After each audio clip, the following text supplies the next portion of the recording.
जय राम मित्रों। हनुमान जी मुझे अक्सर स्वप्न में पुत्र के रूप में दिखते हैं और वे मेरी गोद में आकर बैठ जाते हैं, इसलिए मैं उन्हें पुत्र ही मानती हूँ। मेरे घर के पास ही एक हनुमान जी का मंदिर है, वहाँ प्रतिदिन मैं दर्शन करने के लिए जाती हूँ। करीब 2 वर्ष पहले की बात है। मैं शारीरिक रूप से अस्वस्थ होने के कारण मंदिर जाने में असमर्थ थी, तो एक दिन मेरे पड़ोस में सुंदरकांड का आयोजन चल रहा था, तो मैं अपने घर के दरवाजे के पास ही एक कुर्सी पर बैठकर सुंदरकांड सुन रही थी। उसी समय एक 20-25 वर्ष का युवक, जो कि सफ़ेद धोती कुर्ता पहने हुआ था और सिर पर उसके चोटी थी, मेरे पास आया और आकर उसने मेरे चरण छुए और बोला, माताजी जय सिया राम। मैंने उसको आशीर्वाद दिया। मैंने सोचा हो सकता है मैं इसे नहीं पहचान पा रही हूँ और ये सुंदरकांड में आया हो। मैंने कहा जाओ बेटा उधर बैठो सुंदरकांड में। तो वो कहने लगा कि मुझे तो ऐसे कई आयोजनों में जाना है जहाँ पर ये भगवान के पाठ चल रहे हैं।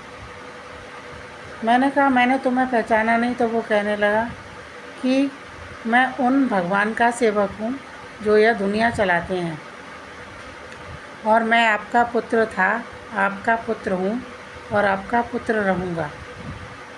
उसके बाद में जब उसने मुझसे जाने की अनुमति मांगी तो मैंने उसे बोला कि जाओ बेटा, मेरा आशीर्वाद हमेशा तुम्हारे साथ है।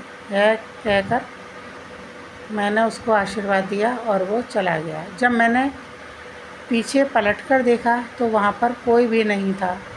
मुझे तुरंत उसकी बातें जो उसने बोली थी सोचा और मुझे लगने लगा कि मैं कितनी दुर्भाग्यशाली हूँ कि स्वयं हनुमान जी मेरा पुत्र मुझसे मिलने के लिए आया और मैं उसे पहचान नहीं पाई।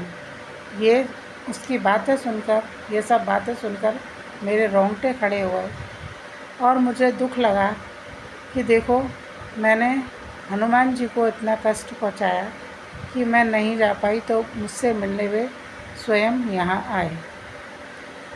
अगर हम भगवान को अपना मान लेते हैं तो वो अपने भक्तों को भी उतना ही प्रेम देते हैं, और यदि भक्त किसी कारणवश उनसे मिलने ना जा पाए, जो कि प्रतिदिन उनसे मिलने जा रहा हो और ना जा पाए, तो वो स्वयं ही आकर उससे मिलते हैं।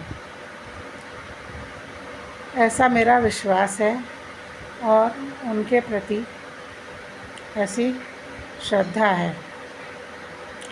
जय सिया राम।